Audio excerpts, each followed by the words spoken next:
مساء الخيرات على حضراتكم، اهلا بيكم معانا وحلقه جديده من بلاد طيبه.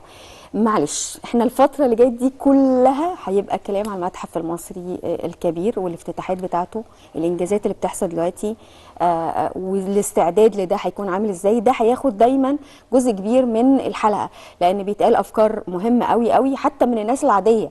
يعني الناس اللي عمرها ما اشتغلت بالسياحه، هي مجرد بس ما بيبقى جاست وبيلف العالم، اقترحوا شويه اقتراحات. واحنا عملنا مكالمه كانت ظريفه جدا مع الدكتور رؤوف رشدي، واتكلم فيها عن النقاط اللي اقترحت، انه ازاي نخلق ايفنتس من حدث زي ده، او يبقى على الهامش بتاع افتتاح المتحف المصري الكبير، انه يبقى فيه ايفنتس كتير بتتعمل او احداث كتير بتتعمل على الهامش. وده كان الحقيقه لاقى اعجاب شديد جدا جدا من كل المتابعين البرنامج، ونتمنى انه فعلا يتم تنفيذ الافكار اللي بتتقال. ومش بس دكتور رؤوف، انا برضو هرجع تاني اقول ان صفحتنا، صفحة بلاد طيبة ونادي العاصمة موجودة على بلاد طيبة ومصر قريبة، موجودة على النت. يا ريت تدخلوا عليها، اللي عنده أفكار جديدة هنحب جدا إن احنا نسمعها وهنقول بعض منها، وممكن تلاقينا بنكلمكم في التليفون أو نتواصل معاكم بحيث تقولوا الأفكار دي على الهواء. المتحف المصري الكبير احنا مش بس اللي بنستعد له، العالم كله على فكره بيستعد له. مجلات عالميه معنيه بالسياحه ابتدت تتكلم فيه. عايزه اقول لكم الحاجات الظريفه بقى، انه مثلا يجي بنك امريكي عظيم جدا ومشهور جدا، ولسه الكلام ده بيتقال في النشره بتاعتنا بتاعت الاخبار عشان ما بقاش انا بعمل اي اعلان ولا بتاع. بنك جي بي مورجان الامريكي ده اشهر بنك او اكبر بنك امريكي، يمكن بس مش بس على مستوى امريكا، على مستوى العالم. بيعمل كتيب للعملاء بتوعه المميزين كل سنه. الكتيب ده اوله كده او تصدر اخباره المتحف المصري الكبير، وحاطين له صوره مهمه جدا. ده من ضمن الحاجات اللي بيرشحوها للعملاء بتاعتهم. هو الموضوع ملوش علاقه بالبنك وملوش علاقه بالاقتصاد بالنسبه لامريكا او بالنسبه للبنك ده، لكن ليه علاقه بانه نوع من الرفاهيه انك تعرف الكلاينت بتاعك او العميل بتاعك ان في حدث غايه في الاهميه لازم تروحوه. بس عشان نعمل ده، والناس كلها والعالم كله والفوربس والمجلات العالميه كاتبه عن الحدث ده ومنتظرين الميعاد بفارغ الصبر، بقالنا سنتين نفسنا يتحدد الميعاد وخلاص يتعمل. وعلى فكره في حاجه زي سوفت اوبننج كده، في ناس كتير حضرت وشفنا الاحتفال واحنا غطينا الحدث ده بشكل كمان كويس. خلينا نتكلم على انه ازاي بقى يبقى في بنيه تحتيه للموضوع ده. ازاي ان احنا بنحلم ب 30 مليون، ممكن يبقى جزء كبير منهم جاي عشان نشوف المتحف، ان ازاي مصر تستعد لاستقبال 30 مليون. خلينا بقى لفكره الاغنياء، السياحه، سياحه الاثرياء. ان راجل غني هو عنده هو كلاينت في بنك عظيم زي البنك ده، وجاي له الكتيب وبيقولوا له او بيرشحوا له المتحف المصري الكبير، مرشحوا له مصر، روح زور مصر. هل عندنا الرفاهيه الكبيره العظيمه ان احنا نكون نستقبل هذا النوع من الجست او هذا النوع من السياحه او السائح ده، ولا ما عندناش؟ يعني انا سامعه دلوقتي ان في بعض القصور الخديويه اللي بيتم ترميمها علشان النوع ده من السياحه يستقبلوا في القصر الخديوي ده الاثرياء قوي دول ويتعاملوا معامله فعلا الملوك. احنا بنحلم بالنوع ده. النهارده هنتكلم على مواضيع كتير جدا، هنتكلم على البنيه التحتيه لمصر الفتره القادمه بالنسبه للسياحه، من طيران لغرف لتدريب عماله. هنتكلم على الموضوع ده، هنتكلم على الايفنتس الموجود، هنتكلم كمان على مهرجان الاقصر للسينما الافريقيه، وده يمكن في دورته ال 12. عدد كبير من الفنانين بتوعنا راحوا وسافروا.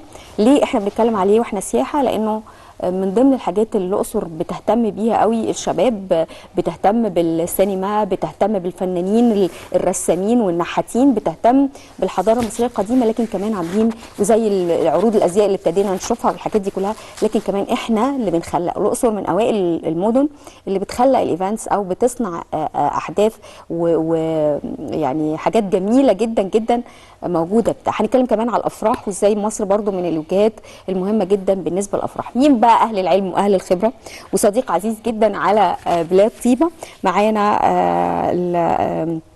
الاستاذ محمد فاروق، الخبير السياحي ورئيس لجنه السياحه الالكترونيه بغرفه شركات السياحه والسفر السابق. يا اهلا وسهلا. اهلا بحضرتك يا دكتور. بقالنا كتير ما طلعناش شويه مع بعض، يعني طلعنا بس بتوحشنا. الله يخلي حضرتك. الله يبارك فيكي.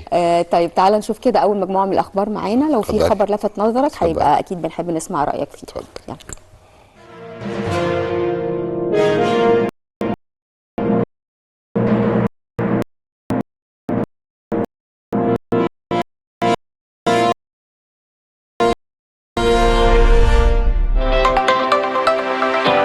البداية دايما مع الأخبار السياحية مشاهدينا نشوفها دلوقتي.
خلصت أخبارنا السياحية مشاهدينا، نرجع مع بعض لاستوديو بلاد طيبة.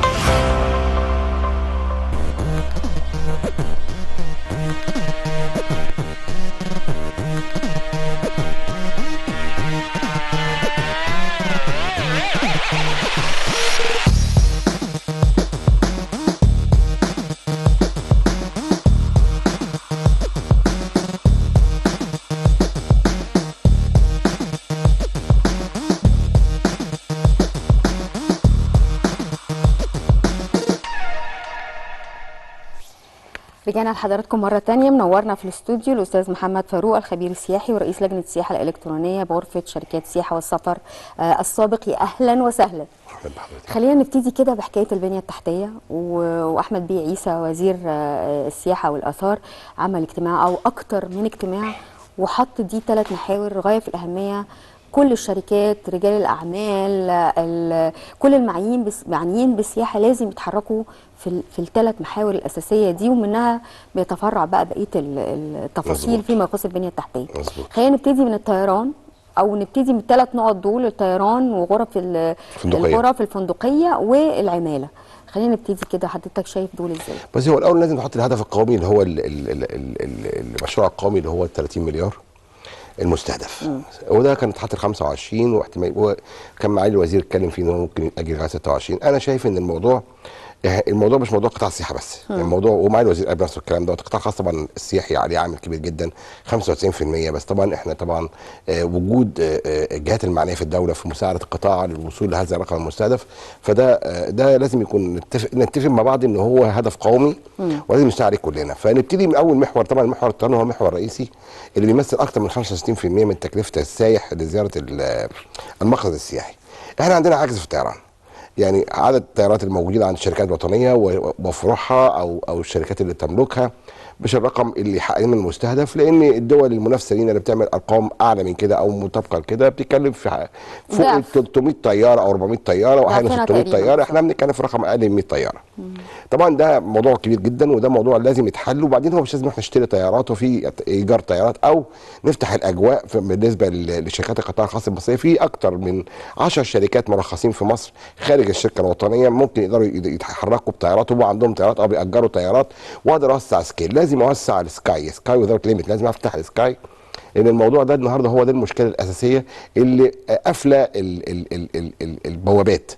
بنعتمد على ان الاوبريتور الانترناشونال هو اللي هيجيب طيارته ويجي. طب ليه ما انا بعرفش اجيب طيارتي؟ يعني هو ليه المبدا الفكر القديم كان بيقول ان التور اوبريتور هيجيب طيارته ويجي، الفكر الجديد بيقول انت تروح تجيب العميل. والا الدول المنافسه لينا ما كانتش عملت طيران منخفض التكاليف وابتدت تتحرك. مؤخرا شركه من فروع الشركه الوطنيه ابتدت تتعاقد مع على الافواج السياحيه في دول اوروبيه، اكثر من 4 دول مؤخرا، وابتدت تشيل عملاء مباشر من هذه المحطات الى المقاصد السياحيه المصريه.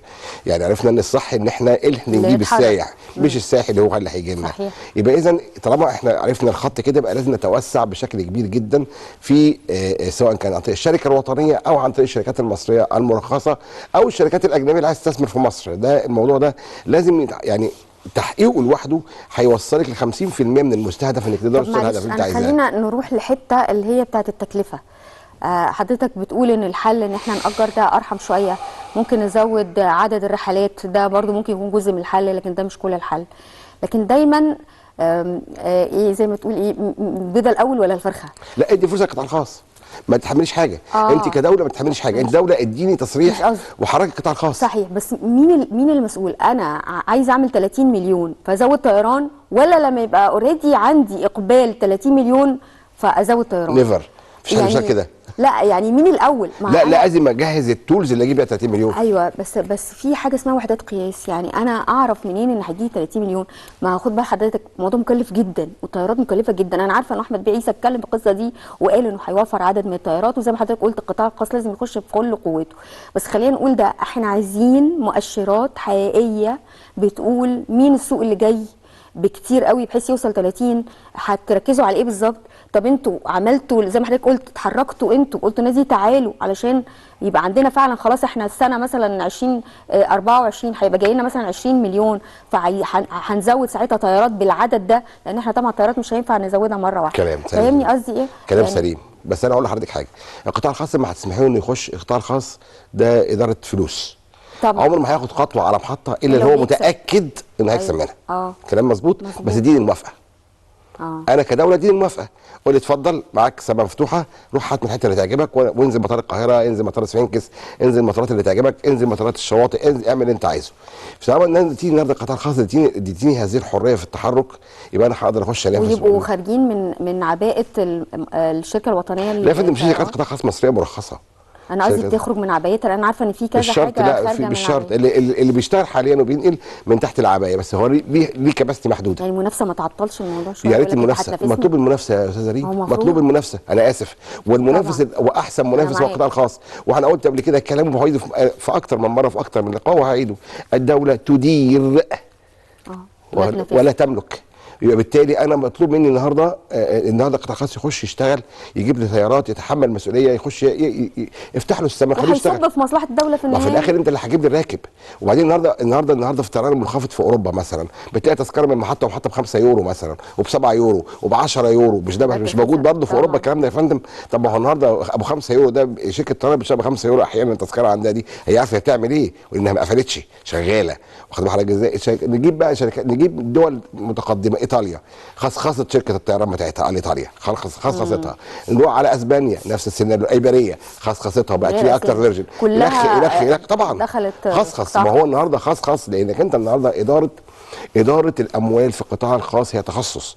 لان النهارده شركات مساهمه فيها مساهمين، بيجيب سي او محترم عارف كويس قوي، فاينانشال كنترول محترم، هيقدر يدور المنظومه بشكل خارج اللوائح.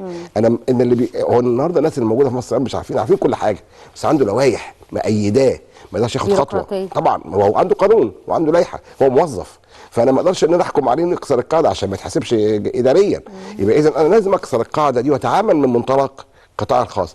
اديله الموافقه، الطيران المدني يقعد ادي الموافقات وسيب الناس تشتغل. لا، والقطاع الخاص زي ما حضرتك قلت هيعرف يجيب لي الجاز، مش هيخسر، هيزود هو نفسه، هيشتغل على ان يجي لك 30 مليون ومش هيخسر لان ليه مصلحه. ما هو اي بيزنس في الدنيا بيتم اي بيزنس بيتم في الدول اللي عايزه تنمي لازم تخلق مصلحه لاصحاب المصلحه. وانا ما خلقتش مصلحه الناس تعمل من وراها فلوس، ما حدش هيتعامل معايا، وانا مستفيد في الاخر كدوله او كمحطه او كبلد. يبقى انا النهارده لازم اخلق لهم مصالح. تعالى انا هخليك تكسب كذا، اكسب، بس هات لي وهات لي وهات لي وهات لي. الامارات شغاله كده، السعوديه شغاله كده، بقيه الدول اللي حوالينا كلها شغاله زي اسلوب. يبقى ليه احنا بنقفل الموضوع هل تخوفات امنيه برضو فكره انه امن مالهاش دعوه قومي تخوفات طيران المدني او امن قومي بصي مثلا؟ احنا لا نتدخل في الاجراءات الامنيه. الاجراءات الامنيه والاجراءات لا، أنا قصدي السياديه لها ناس، الطيران مش لازم احنا. يكون تبع الدوله. انت عارف احنا برضو عندنا شويه حساسيات كده علشان المنطقه كلها يعني على صحيح. طب ما انت بتسمح لشركات الطيران الاجنبيه بتطير وتنزل، اشمعنى؟ فدايما بيقول لك مثلا خلي جزء كبير او الجزء المهم في ايدين الدوله يفضل في ايدين مش الدوله شرط يا فندم.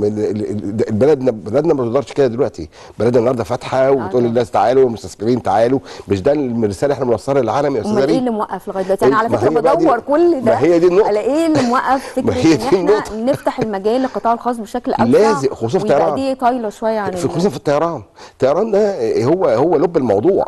في طيران، في تسهيل للطيران، في اسعار تذكره منطقي هتقدر تجيب زبون. خاصه النهارده البيع بقى اونلاين كمان يا استاذه ريم. البيع النهارده اونلاين. النهارده العميل بيشتري اونلاين الباكج بتاعه، بيشتري تذكرته طبعا اونلاين.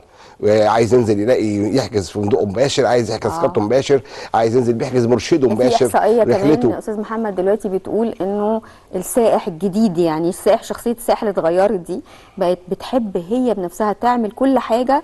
حتى لو هو رجل غني جدا تلجأ للشركه هي تعمله، حتى لو بيزنس مان.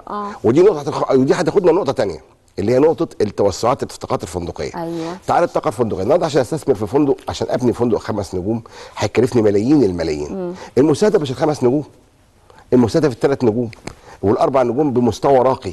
او الاصول الخديويه اللي بنسمعها دي لو احنا بنتكلم على السياحه اثريه يعني. للكشري على راسي نفسنا قوي يعني على اللكشري كاستمر. الراجل المليونير اللي هيجي يدفع في الليله 20,000 دولار ده وعايز ينزل. الجربنديه ده مطلوب وده مطلوب. أيوة. الجربنديه مطلوب وابو 20,000 دولار في الليله مطلوب، الاثنين مطلوبين. فهنا النهارده انا بتكلم على السايح من تحت لفوق. فيبقى اذا النهارده فندق ال3 نجوم، فندق ال4 نجوم، الشقق الفندقيه وبعيدها للمره المليون، الشقق الفندقيه. هقول ليه الشقق الفندقيه؟ الشقق الفندقيه دي هتساعدنا في موضوع مهم جدا اللي هو الوعي المجتمعي في مصر. احنا عندنا مشكله وعي مجتمعي في التعامل مع السائح. دي نقطه كلنا عارفينها وبنحاول نحلها، بس مش هتتحل بعصا سحريه نظري. لازم برضو اخلق مصلحه للمواطن المصري في التعامل مع السائح يستفيد منها استفاده مباشره. بمعنى لو النهارده قدرت ارخص شقق فاضيه، ان الشقق الفاضيه النهارده اللي ماليه مصر دي والساحل الشمالي والعالمين والعاصمه الاداريه، لو النهارده انا سمحت بترخيص هذه الشقق او هذه المباني بشكل فندقي، واديته ترخيص شقه فندقيه كويس وتحت منظومه وزاره السياحه وحاسبته، يعني احطه تحت منظومه واحاسبه واخد منه ضرائب. واخد بال حضرتك ازاي؟ هنا انا كمواطن اصبح ليا مصلحه ان شقتي هتاجر لعميل اجنبي وبالدولار. جميع المنصات النهارده اللي موجوده على مستوى العالم ومعروفه بتبيع النهارده الشقق الفندقيه اونلاين، والمصريين بيتعاملوا معاها بمنتهى الحرفيه. أيوة. جوه مصر وبره مصر. كافه رجال الاعمال اللي على معرفه شخصيه بيا اما بيسافر النهارده اوروبا، بيسافر يقعد في شقه فندقيه، ياخد اللي هو السويت الصغير الوان بيدروم، او بياخد الجونيور الصغير او وريفر، عشان عنده ثلاجه وعنده تلفزيون ويروح سوبر ماركت يجيب حاجه اللي عايز يحطها في ثلاجته، وانجوينج 3-4 ايام في البيزنس تريب بتاعته، وانجوي يعزم اللي عايز يعزمه. معاه عيله اسره، لو عيله بقى ده موضوع ثاني، يعني بياخد بقى اوضتين و3 اوض. فالنهارده السياحه ماشيه بهذا المنطلق، الحريه. السائح لا يقيد. اللي يحرك ده بسرعه فكره الغلا اللي موجود في اوروبا فتره الشتاء. تمام يعني عشان كده قلنا لازم نشتغل الحته دي تمام. واللي هو النهارده حتى ده النهارده في شيرنج في ابارتمنت، في ناس بتاجر اوض جوه الاونلاينات، يعني في الاونلاين تقدر تاخدي اوضه جوه شقه مع فاميلي، جويننج فاميلي. يبقى اذا هو الموضوع النهارده توفير الاقامه. انا النهارده اخلق مصلحه للمواطن المصري. صغار المستثمرين مستهدفين. صغار المستثمرين اللي هو الراجل اللي هو عنده عماره، عنده دورين، عنده 3 ادوار، رخص له وخليه يشتغل ودخله تحت منظومه الدوله وحاسبه وخد منه ضريبه. واخد بال حضرتك ازاي؟ وطمن السائح اللي جاي ان المكان ده مؤمن ومتابع، ولو في سوء خدمه في حاجه اسمها وزاره الصحه يقدر يشتكي لها. هنا النهارده المنظومات دي لو نجحنا فيها كده، انا عندي كميه عقارات في مصر لا حصر لها مقفوله. ولا حضرتك لا عندك معلومه طبعا غير كده؟ احنا عارفين ان سوق العقارات بقى هو حلو. اكبر سوق دلوقتي. بلاش بقى دي، انا هرجع على العلمين مثلا. انا عندي في العلمين من اول كيلو 31 في الساحل الشمالي لغايه مطروح او لغايه منطقه مطروح، عندك 51 قريه سياحيه مقفولين طول السنه، بيفتحوا 4 اشهر. اخبارهم ايه؟ عندك مطارات فتحتيها، وعندك مطارات مطار النهارده مطروح، عندك المطار اللي موجود في برج العرب، كل دي مطارات في المنطقه ديت تقدر تخدم على هذه القرى. طب انا ليه القرى النهارده دي ما احطهاش جوه المنظومه؟ وساعتها كل من هو يملك شاليه في ساحل شمالي ولا وات ايفر ما عندوش اي مشكله انه ياجره ال9 اشهر ويستخدمه ال3 اشهر. يعني اللي انا عايز اوصل له ان انا هدي ثروه عقاريه واقفه اهي. انا مش هتكلم على اي حته ثانيه جوه البلد، انا خدت 51 قريه بس.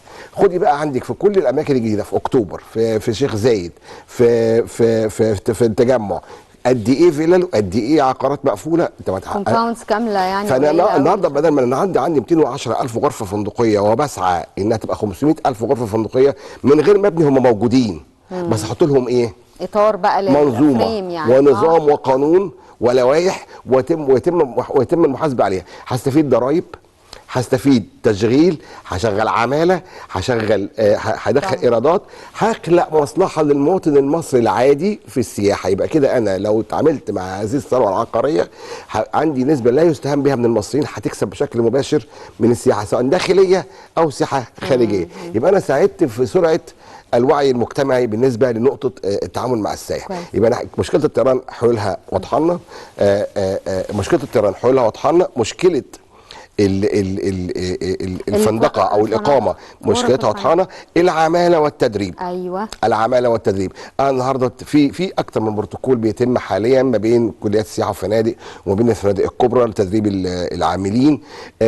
وافتح عندي فوق يعني اخر بروتوكول ده معمول بين 14 معهد وكليه سياحه وفنادق مع احد الفنادق سلسله فنادق كبرى للتدريب. طب ما هو انا النهارده لما افتح هذا المجال بالنسبه للفاميلي بيزنس بقى، اللي هو الابارتمنتس والريستورانتس والاخر، زي نظام اوروبا اللي هو بيبقى مثلا سمول هوتيل او موتيل فاميلي بيزنس، مستر اند ميسز اند كيدز وكده. الكلام ده لما النهارده هتوسع ويخش ياخدوا كورسات وياخدوا تدريب حتى ولو اونلاين، يبقى وسعت العماله. هو اللي انا عايز اوصله في الاخر من الثلاث موضوعات: خلق مصلحة مالية للمستثمر الصغير. فبالتالي حلت كل المشاكل اللي عندي، وادي مساحة للقطاع الخاص في قطاع الطيران ان هو اللي هيقدر يقودني للتحرك. مش عايز انا استثمارات حكومية الله يكون في عونهم، كفاية المشاكل اللي احنا فيها، لكن اديله مساحة وخليه يجيب، واحط له مستهدف. اديني اسواق هتعملها قد ايه، حط له مستهدف، حط له اللي انت عايزه، بس اديله مساحه يشتغل. صحيح، كلام ممتاز جدا. يعني 3 نقاط دول نتمنى انه قريب جدا يكون حصل فيهم فعلا تطوير. الافكار اللي حضرتك قلتها حلوه، فكره ان احنا الغرف الفندقيه مش بس تبقى غرف وفندق، ممكن تتوسع تبقى حتى يعني من ابسط حاجه لو قلنا حتى بانسيون يعني ولا غرفه فندقيه او شقه فندقيه. دي برضو فكر مهم قوي، واعتقد ان السياحه دلوقتي مايله لحته الشقق الفندقيه دي لانها مريحه اكتر بكتير. حريه السايح النهارده يا مدام ريم بيحب يحجز تذكره اونلاين، كل حاجه، وعايز ينزل يشوف الناس بنفسه. الله ينور عليك. وعايز يحجز كرسي، وعايز ينزل مطار يلاقي وسيله مواصلات سهله هو اللي يدور عليه وسهله وسهله التواصل. عايز ينزل يمشي في الشارع، عايز يتعامل مع الجمهور. صح. هنا بنخلق التجربه السياحيه الكامله للسائح على الموديل الحالي ده. الموديل الحالي ما حدش عايز يفضل متقيد وقاعد في باص ومقفول عليه وما تروحش كده. هو انا جاي عشان اتحط في بابل ولا عشان اتحرك؟ عايز اشوف البلد، اكل اكلها، اشرب شربها، امشي مع ناسها. هو دي احافظ على الحاجات الامنيه بتاعتها او التعليمات الامنيه اللي فيها. واكبر عواصم في العالم نيويورك ولندن بيحصل فيها مصايب، ولكن الناس ماشيه بحريتها وبتعمل اللي هي عايز تعمله. هو ده بالظبط النقطه، لازم نفتح السكيل ما نقفلش السكيل. بس ادي كل الموضوع ببساطه. بمناسبه الاكل يعني، عشان احنا بنقول انه السياحه دلوقتي، السائح من ضمن الحاجات انه عايز يشوف الكالتشر او الثقافه بتاعت الدوله اللي هو نازلها، الشعب ده بيفكر ازاي، بياكل ايه، لان الموضوع ده قد نستهين بيه او نحس انه، ولكن على مستوى العالم في قنوات كبيره بتتكلم عن المطابخ في العالم، في قنوات كبيره جدا بتتكلم على انواع الاكلات المختلفه، في بيزنس قايم على انه انا بسافر ايطاليا مش عشان ازور معالم سياحيه، لا عشان اشوف اكل الناس دي عامل ازاي. ده جزء من البرودكشن الضخم الضخم اللي دلوقتي السياحه بتدور عليه. بالمناسبه دي الاستاذه غاده شلبي هي طبعا انت عارف نائب الوزير، كانت عملوا دلوقتي حاجه زي منصه بتتكلم عن الاكلات المصريه وبترشحها للناس. ابتدت ازاي الحكايه دي؟ انه كان الرئيس موجود في الصين والسفاره الصينيه وقتها كانت عامله احتفاليه، والطباخ هناك مصري عمل اكلات بقى مصريه. والحلو بقى ان الطعميه والكشري ايه تاني، والملوخيه والحاجات دي كلها والفطير المشلتت والاكلات دي كلها نباتيه. ودلوقتي اتجاه ناس كتير قوي حكايه انه خلاص ابتدى يبعد بقى عن اللحوم والفراخ والكلام ده ويبقى نباتي. فالاكلات دي الاوروبيين يحبوها قوي يعني. مظبوط يا فندم، فنتمنى ان احنا والبصاره الجميله والحاجات الحلوه دي البصاره وجمالها بجد. طيب احنا معانا اتصال هاتفي من الاستاذ سيد فؤاد رئيس مهرجان الاقصر للسينما الافريقيه. يا اهلا وسهلا.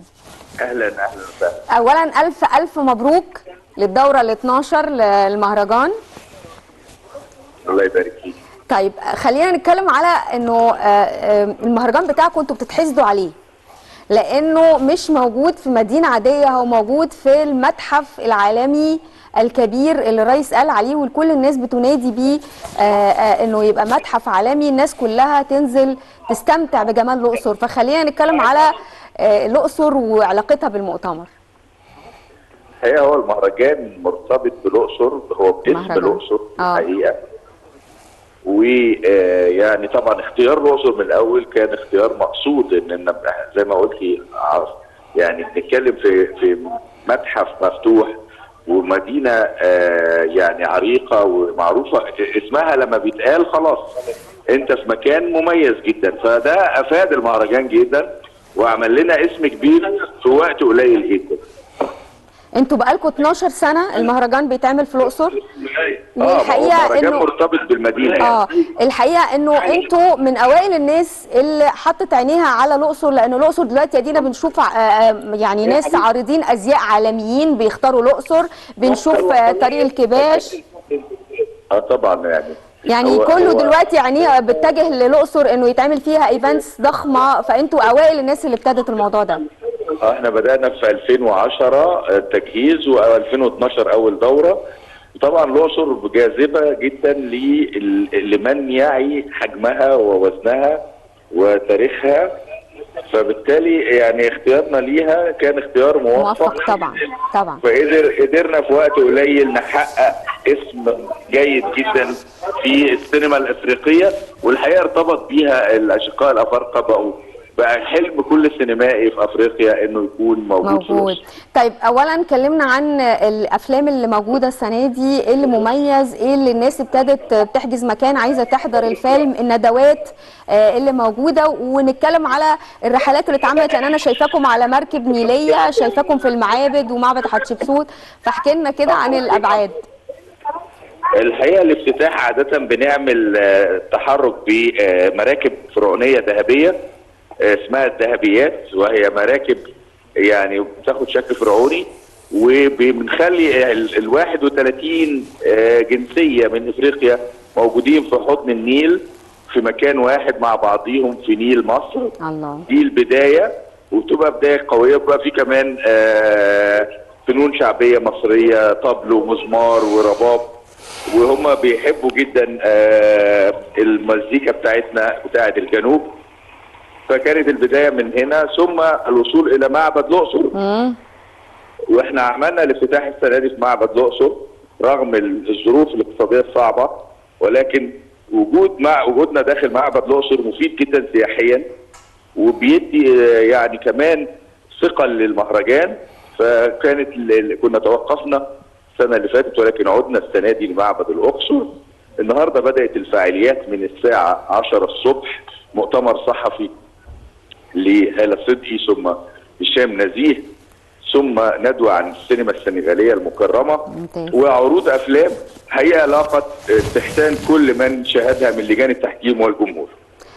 يعني بقول لحضرتك ألف مبروك، وسلامنا لكل الفنانين اللي عندك، لأن أنا عارفة إن مجموعة من الفنانين بتستجيب لحضرتك بالذات سريعا جدا يعني، فسلم عليهم كتير، وإن شاء الله هنبقى بنتابع معاكم الختام يوم 9 إن شاء الله. إن شاء الله نلتقي على خير. مع السلامة، مع ألف سلامة. الاتجاه الجديد دلوقتي بالنسبه للسياحه فكره انه نعمل ايفنتس، وده طول النهار احنا بنتكلم فيه انه لو سمحتوا اعملوا ايفنتس. من ضمن الحاجات حتى دلوقتي في معرض في الهند، معرض سياحه بيتكلموا عن الافراح الهنديه، انه دلوقتي عدد كبير جدا من الهنود عدد كبير من الهنود بيخرجوا بره يعملوا الافراح دي. فاحنا بنشتغل على الحته دي برضو. بنتكلم على انه يبقى في فنانين بيجوا الاقصر مثلا يعملوا رسومات وفي المرسم ويرسموا على الحيطان في بعض الاماكن. بنشوف عروض ازياء عظيمه زي العرض الازياء اللي حصل. فخلينا نتكلم على تخليل الايفنتس دي وازاي نشتغل عليها في الفتره اللي جايه مع وجود الاثار. يعني الاثار جزء عظيم جدا جدا، بس اللي هيروح يشوف الاثار هيجي مره مرتين، ممكن ما تتكررش تاني، لكن ازاي اخليه يجي مره واثنين وعشرة. تمام. انت بس هتفتكر شويه لو كنا بنتكلم اللي كده في اللقاء السابق، كنا بنتكلم على وجود ايفنت في كل محافظه. ايوه. وما قلنا المحافظات المصريه كل منها يملك، كل منها مقصد تاريخ. سياحي، وكل منه يملك شخصيه مستقله. صح. فيها الاكل بتاعها، فيها الطبيعه بتاعت الهوية المحافظه بتاعتها البلد نفسها، فيها اللبس، فيها الحياه، فيها طريقه الكلام، اللهجات. صحيح. اتكلمنا في الموضوع دوت أيوة. اكتر من مره، ونتكلم فيه للمره واتكلمنا ان احنا عايزين نعمل ايفنتس، كالندر اوف ايفنتس على مدار السنه لكل محافظات مصر. اتكلمنا في الموضوع دوت وبنعيد تاني. النهارده ابتدينا بنسبه مش بطاله. خلينا نتكلم على القوه الناعمه وهي مهمه جدا. مصر طول عمرها ذات قوه ناعمه قويه جدا، سواء بفنانينها، سواء باعلاميينها، سواء بلاعيبه كره القدم. كل دي قوه ناعمه. الطباخين حضرتك ذكرتيهم من شويه على مستوى. طب احنا الشيفات بتوعنا، كل دول النهارده قوه ناعمه. النهارده احنا المفروض بيستثمروا لجذب السياح. في سائح ممكن بيسافر. يعني هقول دوله زي تركيا، احد عناصر التسويق الرئيسيه الاكل. شيفاتهم مشهورين، اسامي معروفه، وبتروح عشان تاكلي فلان الفلاني وتاكلي. هم اكلهم مش مختلف كتير، ولكن بيعمل بروباجندا وبيعمل فيديوهات وبيعمل سوشيال ميديا عشان يجذب السايح للاستمتاع بوجباته.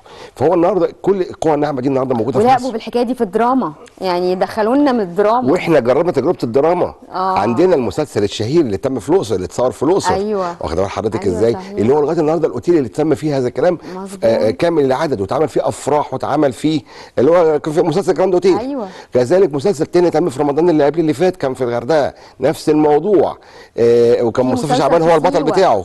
وفي سيوه. كل الدراما النهارده، او كل صناع الدراما دول عنصر اساسي. صحيح. في ان هم يخلقوا جذب سياحي للمنطقه، بيخلق عمليه ترويج للمنطقه. بالاضافه للكلام ده كله بيتنقل على السوشيال ميديا مباشره، كل الاكشنز اللي بتتم، لان الستار اللي موجود بيبقى جاذب وليه فولورز. فالنهارده انت بتقدري تستخدمي هذه الماتيريال في خلق المنتجات. انا نفسي كمان يعملوا دراما الناس تحضر. انت عارف الدول العربيه يحبوا قوي الفنانين بتوعنا ويحبوا الممثلين بتوعنا. مظبوط. بيتمنوا مثلا يشوفوه ويسلم عليه يتصور معاه. هو مهرجان الرياض اللي في السعوديه قايم على مين؟ على الفنانين بتوع مصر. شكرا. طبعا. خلينا نتكلم على انه ازاي احضر سات تصوير، يبقى في تيكت بتدفع كبيره، ويبقى عامل حسابه انه لما هينزل مصر هيبقى في زياره لموقع التصوير ويحضروا التصوير ويشوفوا ويتصوروا مع الفنانين. مش ده ممكن يبقى ايفنت حلو؟ مظبوط. القوى الناعمه المصريه قويه جدا. ولكن لابد من يحسن استخدامها. لابد من ان احنا نحسن استخدامها. احنا عندنا تولز بصرف النظر عن الاثارات، وبصرف النظر عن الشواطئ الجميله اللي بنملكها. عندنا قوى ناعمه قويه جدا، ولكن عندنا بنيه تحتيه محتاجين نشتغل عليها. بنيه تحتيه اللي ذكرناها من شويه مهمه جدا انها تتم، وكل ما هتتم بشكل اسرع كل ما هنتجاوز الرقم المستهدف ده اصلا يا استاذه ريم. ايوه صحيح والله. طيب خلينا نتكلم على معانا تقرير دلوقتي هنشوفه ونرجع نعلق عليه. طب تعالوا نشوفه، نستأذنك تشوفوا مع بعض ونعلق عليه بعد ما نرجع.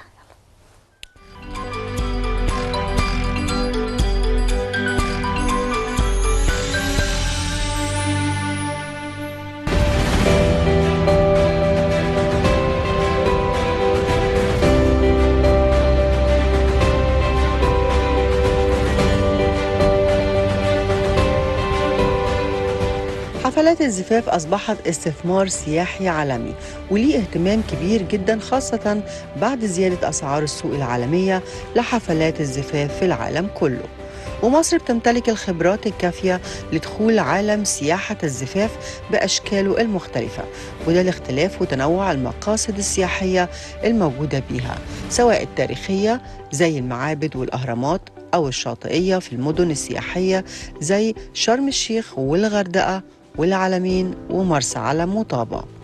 والأفكار في مصر كتير ومتنوعة وكمان مختلفة عن بعضها، والاحتفالات مش بس على الشواطئ، لا ده كمان تحت مياه البحر الأحمر في مرسى علم.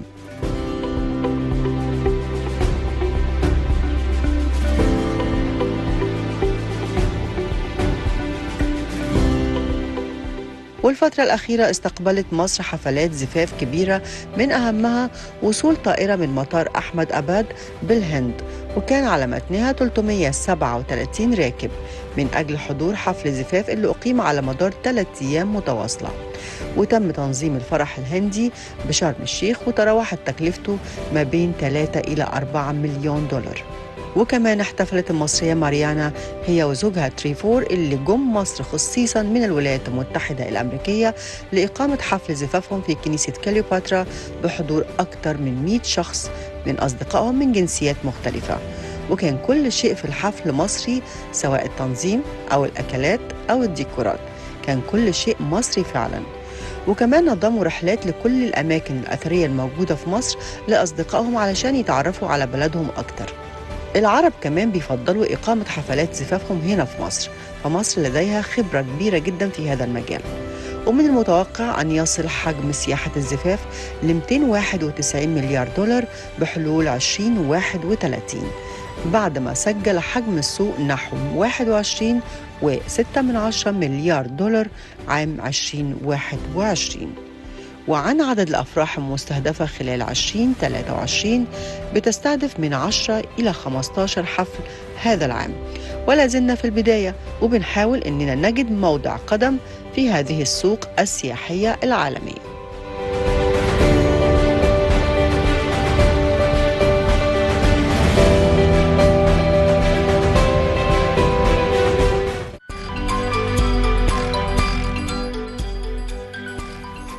نتكلم على الافراح، يعني اهو فكر جديد ومختلف، وابتدى حضرتك بتقول في دبي او في الامارات كانوا عاملين حاجه شهر نوفمبر اللي بس فات. افراح، سياحه الافراح. شهر نوفمبر اللي فات كان في مؤتمر معمول للويدنج بلانرز العالميين، استضافوهم في دبي. الويدنج بلانرز دول عايزه اقول لكم ان هم يعني مشاهير على مستوى العالم دلوقتي، بيعملوا حاجات رهيبه. وكان زي مؤتمر زي الاي تي ام كده وزي الدبليو تي ام، ده مؤتمر متعمل في دبي طبعا، وجابوا ذا موست فيموس ويدنج بلانرز على مستوى العالم، وكانوا بيعزموا قطاع السياحه وبيعزموا قطاع الفندقه. ما كان برعايه احد الفنادق الكبرى الفلاكشري يعني، وقعدت 3 ايام في دبي وابو ظبي. يعني احنا ممكن نعمل حاجه زي كده، وعندنا الفرصه بشكل كبير، وخاصه انه الاماكن عندنا مش بس شواطئ، لا ده احنا عندنا حاجات كتير قوي ممكن نعمل فيها افراح. انت لما تدعو ويدنج بلانرز مشهورين يجوا يزوروا المقصد السياحي بتاعك، وتقول اتفضل انا عندي وعندي، هو راح عنده لستة كاستمر هيجيب لك منهم 1 ولا 2 يعمل حفلته عندك، لان هو ده بالنسبه لك ده زي تور اوبريتور، ده بيجيب شغل. فبالتالي احنا لازم نهتم بالترويج المباشر مع الويدنج بلانرز، ده موضوع مهم جدا، وخاصه ان احنا صيف شتاء عندنا الجو حلو، اللي عايز يتجوز في الشتاء يقدر يروح حتى الغردقه او شرم الشيخ ويعمل افراح جميله. لا، والافكار المختلفه، بحر، سيوه، في افكار كتير قوي مختلفه. ممكن الويدنج بلانرز لما تاخديه توديه مكان زي سيوه، تاخديه مكان اماكن بحر عندنا في العلمين والتطورات اللي حاصله فيها، مش لازم كله لاكشري، في حاجات بتبقى معموله في الطبيعه. ايوه، هتلاقي افكار، بس هو بيبقى بيدور على حاجات معينه لازم تبقى بقى زي ما انت قلت كده، نعمل له بنيه تحتيه برضو تخص الافراح، بحيث انه يجي ده راجل طبعا يعني زي ما بيقولوا ايه، كل حاجه تحت ايده، فلما يجي هنا في مصر لازم كمان نبقى جاهزين قوي انه اي حاجه هيطلبها البلانر ده يقدر يلاقيها. عروض الازياء اللي ذكرتيها من شويه مش كلها كانت ماتيريال، مش كل التولز بتاعتها كانت جايه من بره، كان في سيرفيس بروفايدر في مصر ساعدوا وقدموا ماتيريال، وقدموا مصري معروف جدا، عشان ما بقاش بس بعمله دعايه، هو اللي عمل الاكل كله، كان كله مصري، كان كل الناس الفي اي بيز يعني انبسطوا جدا بالاكلات. طب خلينا نروح لحته ثانيه، الصين انت عارف برضو بيقول لك في فيروس جديد وبتاع الكلام ده من فتره، وبعدين رجعوا قال لك هنقفل، يعني بعض الدول الاوروبيه قفلت الصين، احنا فتحنا الصين ليه؟ علشان منظمه الصحه العالميه شخصيا والمنظمات كلها العالميه قالت لك حكايه القفل دي مش هتتكرر تاني ابدا، لانها اتضح انها خسائرها ضخمه جدا على فكره ان احنا نستوعب الخسائر بتاعتها، لكن مصر فاتحه لان احنا قررنا ان احنا هنتكيف باي حال من الاحوال، ونحاول ان احنا نمشي امورنا، لكن فتحنا الباب للصين على مصراعيه زي ما بيقولوا، مع طبعا الاخذ في الاعتبار الاجراءات الاحترازيه وكل مظبوط. الكلام اللي احنا عارفينه ده. خلينا نشوف ده من وجهه نظرك، يعني هل انت من انهي مدرسه تقول لا نقفل على الصين، نقفل الباب على الصين يعني، ولا لا نفتح ونتعامل، نبقى واخدين كافه احتياطاتنا على اساس انه حاجه واضح انها مش هتخلص، او واضح انها كل شويه هيبقى عندنا نوع جديد، فلازم نبقى بنتعامل مع النوع ده من الازمات. انا هقول لك ان انا كنت الفتره اللي فاتت اول ما اتفتحت الاجواء للسفر يعني، وكل محفل دولي انا حضرت فيه كنت بفخر بالتصرفات بتاعت مصر وازاي المصريين كانوا بيتعاملوا مع الكورونا. انا شخصيا كنت شايف ان المصريين كانوا بيتعاملوا مع الكورونا بمنتهى البساطه، والناس كانت عايشه حياتها بمنتهى البساطه. أيوه. وده كان احد الاسباب اللي خلتنا نتجاوز الازمه. لان طبعا موضوع القفل والفتح والسيناريو اللي حصل دوت لغايه النهارده تداعياته اقتصاديا واديك شايفاها رهيبه. وتضخم واللي حصل صحيح. وقله الماتيريال اللي غالي. موجوده واللوجيستيك اللي مبقاش موجود وكل المهزله دي. الموضوع ده النهارده لا طبعا اقتصاديا مدمر جدا. والناس اللي سابت السياحه والعماله اللي مشيت مش السياحه بس بقى، ده انت بتتكلم في كل القطاعات. صحيح. كل القطاعات اذت. فهو انا شخصيا بفخر بالتصرف على قد ما هي مصر يعني كانوا بيقولوا انها ما كانتش بتلتزم او ما فيش الناس بتلبسش كمامات والى اخره. انا شايف ان المصريين تعاملوا مع الموضوع بشكل اكثر واقعيه وخدوا مناعه. يعني انا شايف ان الموضوع انا بتكلم بصراحه وشايف بعد كده ان رئيس وزراء بريطانيا السابق اللي هو بوريس جونسون طلع وقال لك مصر عملت واحنا هنعمل زيها. يعني الانجليز بيضربوا لنا المثل، مش ورانا. يعني هو قال لك خلاص ما فيش برضه انا بفتح وبعمل كل الاجراءات وانا همشي ورا مصر. طب يبقى اذا النهارده حتى بريطانيا اكتشفت ان مصر بتعمله صح ومشيت ورانا وفولود بقى باي اذرز يعني. فهو النهارده النقطه طبعا خد بالك الصين وحكايه انتشار ان في فيروس جديد ده جزء منه برضه حرب سياسيه وحرب طبعاً. اقتصاديه طبعاً. لان طبعا انت عارف يعني الحرب اللي ما بين امريكا والصين دي قايمه على الشائعات برضه. حرب الميكروبات دي معروفه يعني. حرب فحتى لو حروب يعني فهو الموضوع اقتصاد وسياسه.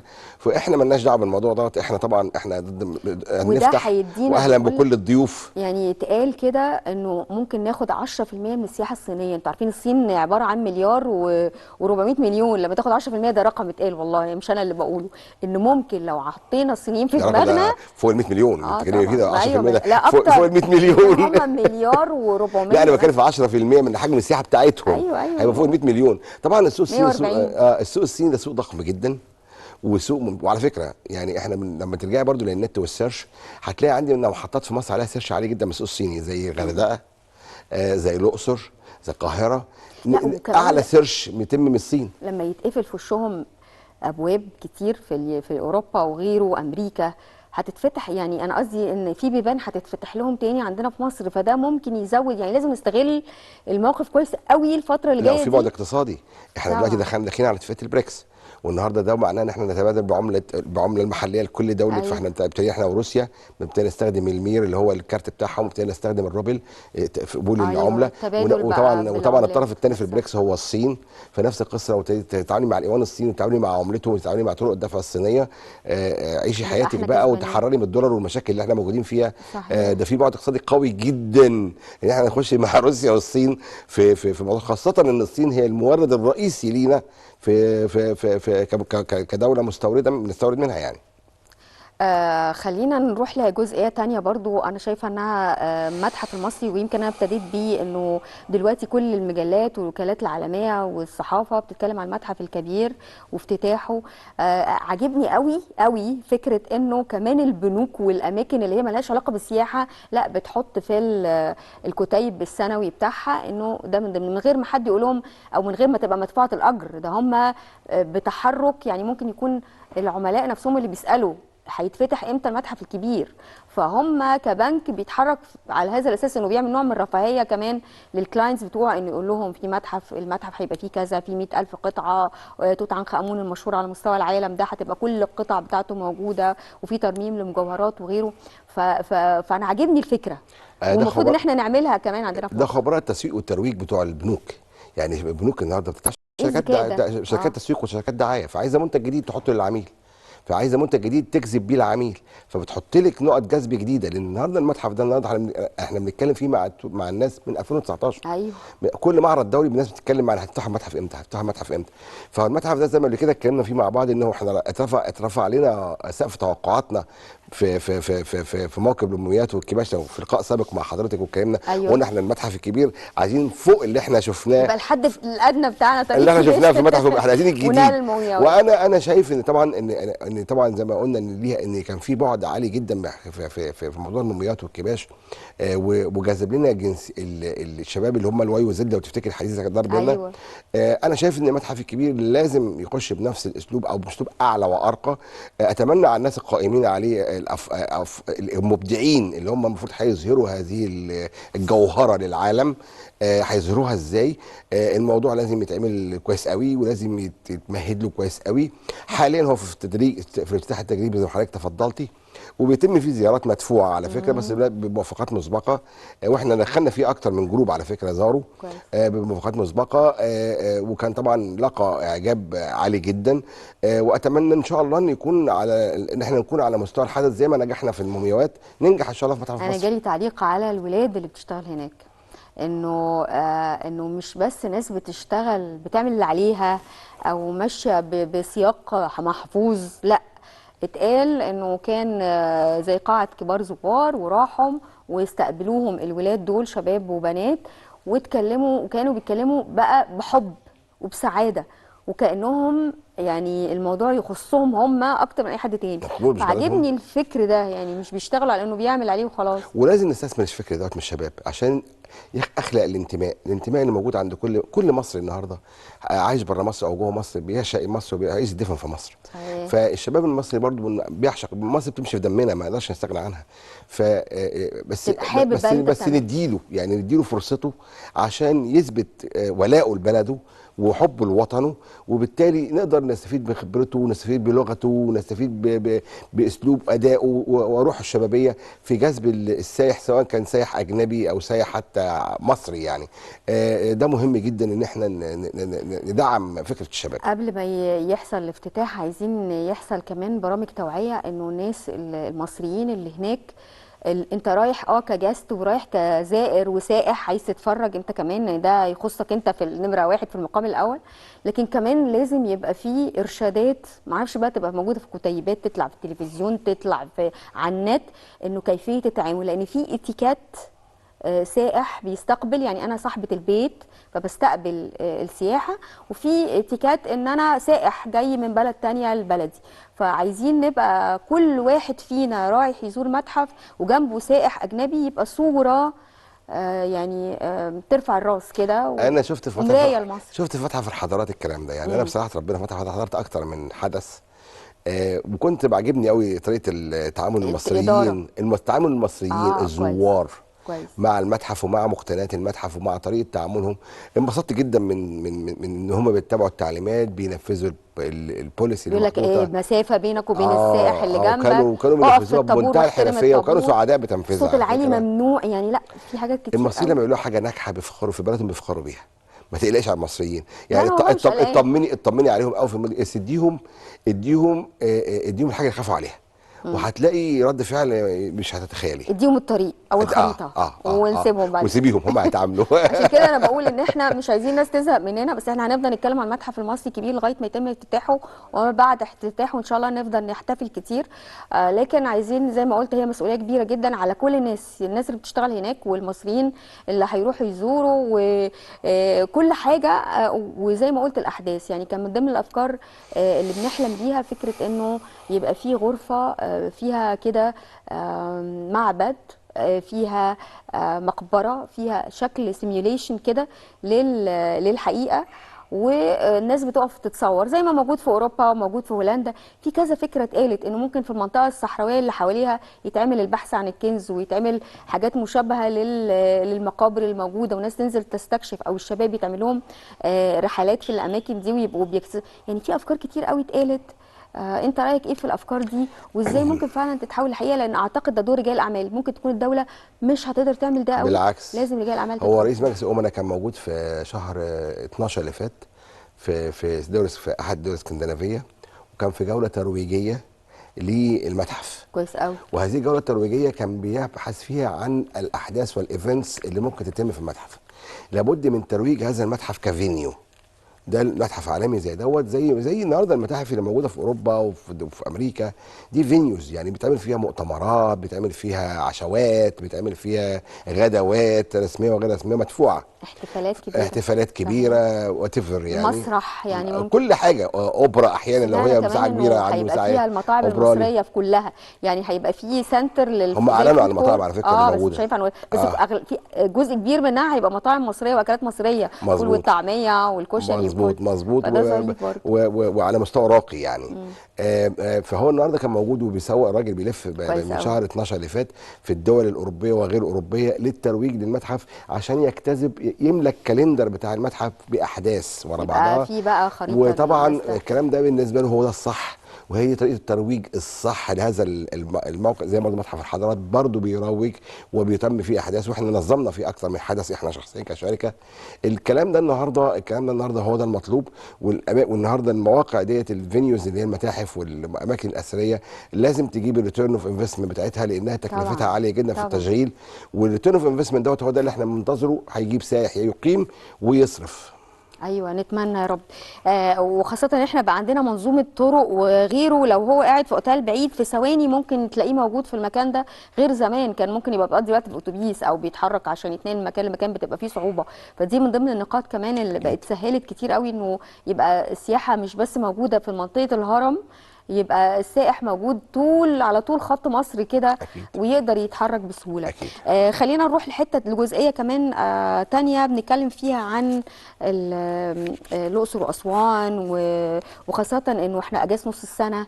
الاقصر واسوان دلوقتي هي يعني بتبقى حلم كل المصريين ان هم يروحوا فتره الشتاء دي. فخلينا نتكلم على الرحلات اللي معموله في الاقصر واسوان والايفنتس الموجوده برضو هناك. دينا زي ما شايفين مهرجان السينما، انت شايف الاحداث اللي بتحصل زي طريق كباش والكلام ده خلى الناس تبقى كمان عندها اقبال زياده، لان سمعت انه بقت الاقصر مثلا طول السنه، ما بقتش فتره اجازه نص سنه بس الاقبال بيزيد في نص السنه. مظبوط. ده طبعا هي كامله العدد اصلا بقى لها فتره ما شاء الله يعني. ايوه صحيح. كامله العدد، ودي نقطه مهمه جدا، ودي حاجه نقطه تبسطنا يعني. بس هو النقطه اللي احنا بنهتم بيها اكتر كمان دلوقتي ان الاقصر واسوان طبعا مقصدين سياحيين لا جدال عليهم، احنا عايزين نهتم كمان ببقيه المحافظات. عندنا المنيا مثلا، المنيا دي النهارده فيها كميه اثارات لا تتخيليها، تون الجبل، الاشمونين، كل الاماكن دي كلها مقابر في الغرب ومعابد والى اخره. مقابر تون الجبل دي من الحاجات المشهوره جدا واللي كان بيتم عليها رحلات سياحيه في السابق، خلينا نقول في الثمانينات والتسعينات، وبعدين توقفت نتيجه كان احداث الارهاب وكم. احنا لازم نرجع للضوء المنيا، لازم نرجع للضوء كويس. الاماكن اللي هي مش ايوه مش اسيوط، سوهاج، في مطارات فتحت في الاماكن دي. النهارده الاماكن دي لازم نهتم بيها حتى على مستوى السياحه الداخليه، يعني السياحه الداخليه الاقصر واسوان، بس النهارده في محافظات فيها كنوز. انا سمعت كمان ان في رحلات بتروح للمنيا بالمركب يعني. هي اصلا احنا كنا بنعمل حاجه اسمها زمان لونج كروز.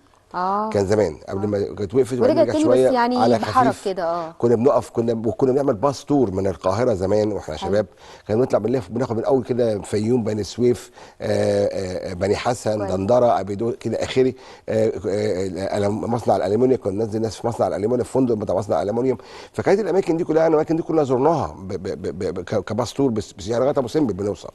فالكلام ده النهارده احنا لازم نرجعه تاني، لازم ارجع الخط كامل اشغله. الخط ده النهارده سواء كان سياحه داخليه او سياحه دوليه لازم اهتم بيه، لان ده برضو متاحف مفتوحه. المنيا دي ما تتخيليش جمالها، النيل هناك والكورنيش، القعده على الكورنيش هناك جميله جدا، قريبه من القاهره. السياحه الداخليه النهارده زي ما النهارده جنوب القاهره بيطلعوا على الفيوم، لا والمنيا. التوزيعه دي لازم نهتم بيها على اساس ان احنا نوسع قماشه المقصد السياحي المصري. استاذ محمد، يعني اولا الحقيقه كل الاعراض او كل اللي احنا شايفينه من نتائج لغايه دلوقتي، سواء شغل دوله او رجال اعمال وغرف، يمكن اكتر قطاع الواحد حاسس او منتظر منه يحصل انتعاشه كبيره جدا الفتره الجايه هو قطاع السياحه. ليه؟ لانه اتظلم كتير. لا، عليه مسؤوليه قوميه، عليه مسؤوليه قوميه. احنا السياحه كمورد الدخل القومي او كمورد العمله الصعبه، ده موضوع مهم جدا. بدون تكلفه كتير على الدوله يعني. طبعا هو قطاع ممكن يصرف على نفسه وبيجيب ايرادات كبيره جدا. طبعا يعني في دول اقتصادها قايم على السياحه. ايوه. قايم اسبانيا قايمه على السياحه، اساسها السياحه. فرنسا نفس الموضوع، الامارات نفس القصه. فاحنا مهمين، او دبي. احنا وتركيا احنا نفس القصه. احنا عندنا رجال سياحه شرفاء قطاع خاص، ناس ملتزمه بتشتغل جدا، يعني ناس تعشق اللي هو بلدها، ناس بتعشق انها تجيب سائح لبلدها، وثقتنا فيهم بلا حدود ان هم يحققوا المستهدف. ولكن بنطلب بس من اجهزه الدوله المساعده والتعاون وتسديد العقبات للوصول للمستهدف ان شاء الله. ونتمنى يا رب. يعني عندنا اهو موضوع الصين، وان احنا فتحنا الابواب للصين في حين العالم كله ممكن يكون قافل الابواب. عندنا المتحف الكبير وانه منتظر ان العالم كله يبقى عايز يجي المتحف الكبير. عندنا حكايه الحرب حتى دي احنا اوكرانيا ممكن. مظبوط. طيب احنا ممكن نجيب منها سياحه وسياحة اقامه. الطاقة. سياحه الاطاقه، بتسميها سياحه طاقه. طاقه. يعني عندنا الحقيقه مؤشرات عظيمه جدا جدا تقول ان الفتره اللي جايه اذا كنا بنحلم ب 30 مليار 30 مليون سائح يجوا، لا ده ممكن يبقى في خلال سنتين ثلاثه، ممكن قبل ما نوصل ان شاء الله 2030. ان شاء الله فنتمنى ان شاء الله ان شاء انه اللي الله جاي يكون احسن. ان شاء بشكرك الله. شكرا جزيلا، ربنا يخلي حضرتك. نورتنا واسعدتنا. ميرسي. الاستاذ محمد فاروق الخبير السياحي ورئيس لجنه السياحه الالكترونيه بغرفه شركات السياحه والسفر السابق، بنشكره شكرا جزيلا. وكالعاده النهارده ادانا طاقه امل كده حلوه، بنشكره عليها. شكرا جزيلا. ونشوفكم ان شاء الله على الحلقه الجايه. مع السلامه.